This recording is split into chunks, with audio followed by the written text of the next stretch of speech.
everyone, it's Lisa Tilson here today for Picket Fence Studios. I'm here to show you how to create a shaker card using the new slimline die cutting system. So for today's card I'm using some products from the latest release plus some previously released products, and I'm going to show you how easy it is to create a shaker using the new slimline die cutting system. So I'll just run through the main products. Those dies are from the slimline die cutting system. I've got the slimline daisy burst stencil plus the set of stamps, that's beautiful girl flowers, and the coordinating dies.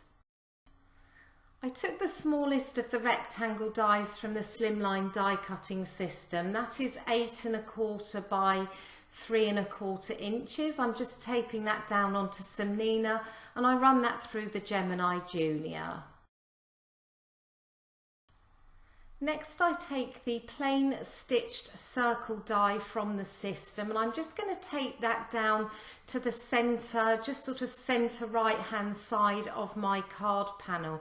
You could measure this out, but I just decided to eyeball it. If I was using all three I would measure them out a bit, but I could do this quite easily just by looking at the panel.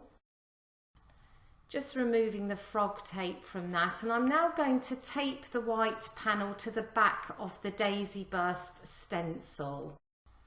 So I attach it at the back, but I also then turn the panel over and then I tape the stencil down onto my work surface as well before I go ahead and apply the ink.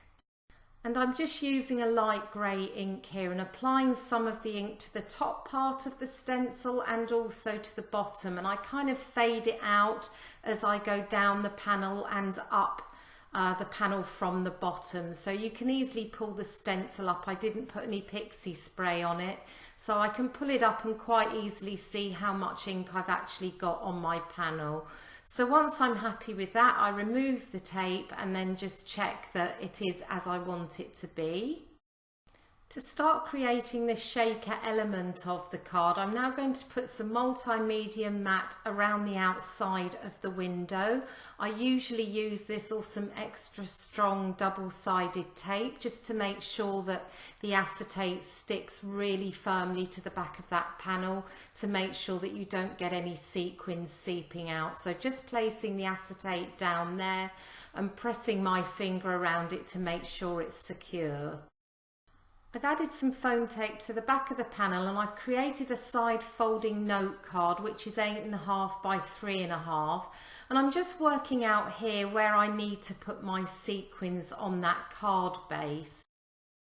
What I meant to do before I actually came to this bit, before I put the acetate on the back of the ink blended panel, I was going to actually just trace an outline onto the card base so I would know where to put my sequins, but it did work out okay this way. I just kept putting my panel back over the top to make sure that all the sequins were in the right place, and they are Gin and Tonic and the Pink Lady sequins. They make a really pretty mix. So just removing all the foam tape now, and I'm pressing that down onto the card base and just making sure that I secure that tightly, and I do go over the edge with my bone folder just to make sure that that's really crisp. So that is the shaker part of the card finished. It's really quick and simple to do, and it's really pretty, and of course it makes that lovely noise when you shake it. Moving on to the colouring part of the card now, I'm using some images from beautiful girl flowers. I'm just laying those down onto some white cardstock, and I'm going to pick those up. I'm using the Misty, of course. I'm going to pick those up and stamp them using black hybrid ink. And then once I've done that, I do stamp them 2 or 3 times just to make sure my image is clear. I flip the white panel back over and I stamp the same stamps at the other end because I do need to use several of each image. For all the leaves and foliage, I just used 2 colours of green. The numbers are up on the screen. I've sped this up a little bit, and as I said, I'm not going to show you all the colouring. It's very basic colouring because there's quite a lot of black in the image. You just really want to add maybe a slightly darker colour to your lighter colour just to give some definition. And then I do the same with the rest of the images, the floral images, and I've put the numbers up again on the screen for you, and I have sped this up a little bit. For the smaller pink images, I just use 2 and I just blend those out, so there's a slightly darker colour in the middle. But for the 2 larger florals, I go ahead and I use 4 different pinks for those. I start off with my lightest, which is RV63, and I'm just adding that almost to the edge of each of the petals. It's really basic loose colouring, and then I go in then with the RV55 and I take that almost to the edge of where the RV63 is, just to add a darker colour in the centre, and then I go ahead and I blend those 2 colours out with the RV55. So once I've done that, I take my next darkest colour, which is RV06, and I find this to be quite fluorescent, so I didn't add quite so much into the centre of that because I didn't want to really brighten the image up. So I just put a few bits of that in here and there, and then I blended it out with the RV55. I now finish with my darkest colour, that is RV17, and I just add a little bit into the petals just to add a little bit of contrast here and there, and I did use that in the centre of the flower as well. For the second flower, I used the same 4 pinks again, and because this has got really small colouring areas, I obviously couldn't blend within each area, so I took my lightest colour, which is RV63, I've put them up on the screen again, and I just went in and added some strokes of that following the lines of the image. And then I did the same with RV55, and then I added a little bit more of the RV06, and I blended bits out here and there, particularly with the RV06.